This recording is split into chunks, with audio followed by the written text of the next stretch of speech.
हमारे साथ बात करने के लिए मौजूद हैं पूर्व केंद्रीय मंत्री मुख्तार अब्बास नकवी।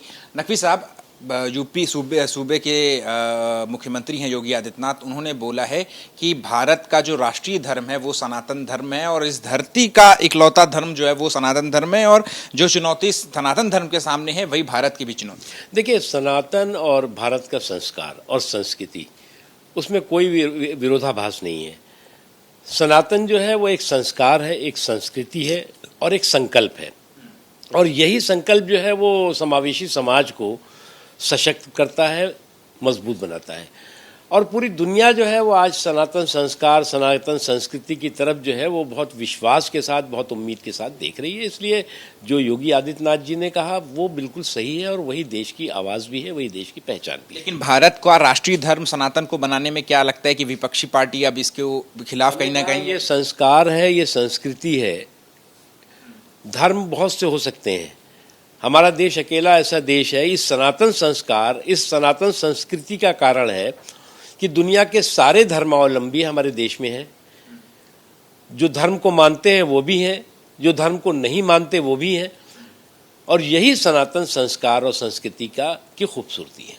जम्मू कश्मीर में बीजेपी ने 44 प्रत्याशियों की सूची निकाली है, जिसमें से 14 मुसलमानों को इस बार टिकट दिया है। देखिए, इस बार जम्मू एंड कश्मीर में जो है वो परिवारवादी रिवाज नहीं, बल्कि प्रोग्रेस प्रॉस्पेरिटी का मिजाज जनता के सामने दिखाई पड़ेगा, पब्लिक के सामने दिखाई पड़ेगा। और मैं इसलिए कह रहा हूँ कि परिवारवादी रिवाज नहीं, बल्कि प्रोग्रेस और प्रॉस्पेरिटी के मिजाज के साथ पब्लिक अपने मताधिकार का इस्तेमाल करेगी।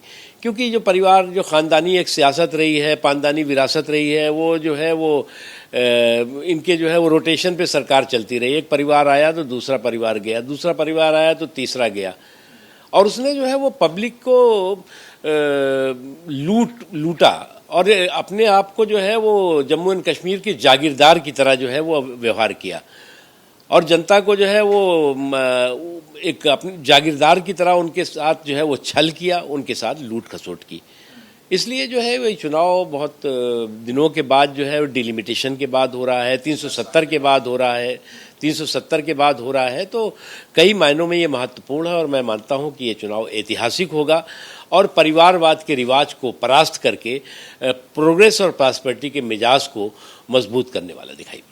बीजेपी के सांसद हैं कंगना रनौत। उन्होंने पहले कहा था कि अमेरिका और चीन किसानों के जरिए किसान आंदोलन के वक्त भारत में बांग्लादेश जैसी स्थिति बनाने की कोशिश कर रही थी, जिसपे अब कांग्रेस की नेता है सुप्रिया श्रीनेत, उनका पलटवार आ गया है कि अगर विदेशी ताकतें ऐसा कर रही हैं तो फिर भारत की सरकार क्या कर रही है, उनको जवाब देना चाहिए। अच्छा, देखो भैया, अब दोनों महान हस्तियों से मुझे क्यों फंसा रहे हो? कंगना जी हैं, सुप्रिया जी हैं। ठीक है, शुक्रिया बात करने के लिए। कैमरा पर्सन राजेश मीना के साथ अहमद बिलाल, एबीपी न्यूज़, दिल्ली।